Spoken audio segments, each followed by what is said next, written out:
dès qu'il y a un capteur qui bouge en fonction du mouvement d'un humain, on peut en faire un système de mock-up. Donc il y a eu des systèmes de mock-up avec du son, avec du magnétique, avec voilà, énormément de solutions. Il y a deux grandes catégories quand même qui sont une enfin, l'optique. Donc on se base sur des caméras avec des rayons lumineux et on voit un point dans l'espace.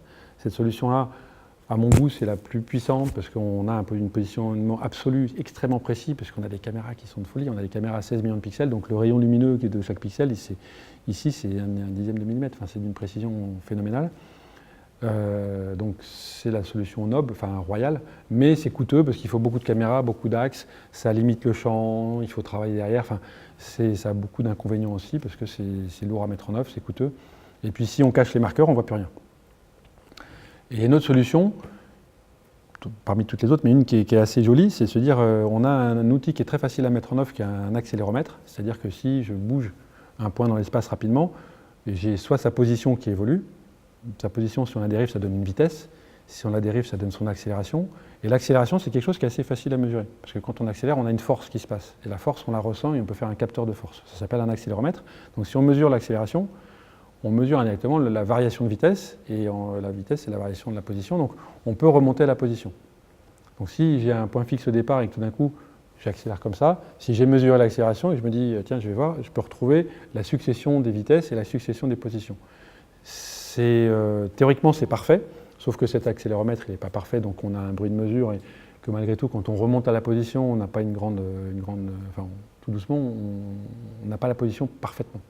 Et c'est ça le gros problème de ces solutions d'inertiel. Par contre, ce qui est génial, c'est qu'on peut les mettre sous les vêtements, on peut les mettre partout. Un accéléromètre, du moment qu'il bouge, il dit qu'il bouge.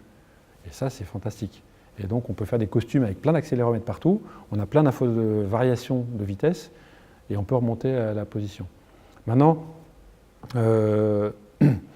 c'est des outils. Si on s'intéresse en final à la position, c'est-à-dire qu'on veut voir les personnages et le mouvement, ça peut être gênant parce que l'accélération, au fur et à mesure, elle dérive. Et donc, s'il y en a quelqu'un qui clappe dans les mains, au début de la prise, il clappera bien dans les mains, mais tout doucement, il peut avoir un petit décalage, et puis le mouvement, la position relative des mains d'une par rapport à l'autre va se décaler. Ou si je mets ma main sur un objet, sur une table, et puis que je vais faire un tour et que je reviens et que je mets ma main sur l'objet, je pourrais m'être décalé de 3, 4, 10, 20 cm. Et donc, à la fin, la position, elle est plus respectée. Et notre œil, nous, de spectateurs, la position, c'est ce qu'on voit à l'écran, donc c'est quand même gênant d'avoir un outil qui ne mesure pas la position proprement. Alors qu'en optique, la position, c'est dans la donnée initiale.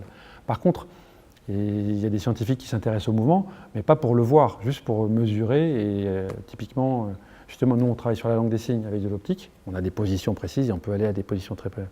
Mais on connaît d'autres chercheurs, Jean-François, qui travaillent sur la langue des signes d'une façon beaucoup plus générale. Et ils s'intéressent aussi à l'énergie qu'on met dedans. Et l'énergie et l'accélération, c'est des choses qui sont très proches. Quel effort, quelle dynamique et tout ça. Et ça, l'accéléromètre le mesure très bien. Donc si on s'intéresse à l'effort, à la vitesse, à la dynamique d'un mouvement, l'accéléromètre est extrêmement fidèle et extrêmement qualitatif.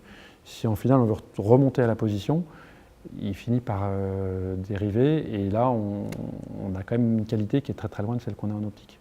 Et dernier point, c'est qu'effectivement si on veut faire du visage, mettre des accéléromètres sur un visage, on veut 50 points de mocap, mesure au dixième de millimètre, il y a des cas où on ne peut pas s'en servir. Par contre, le dernier truc, c'est que l'accéléromètre, on peut mettre un costume, et je peux me balader dans la rue pendant 10 km, on peut me mesurer en permanence.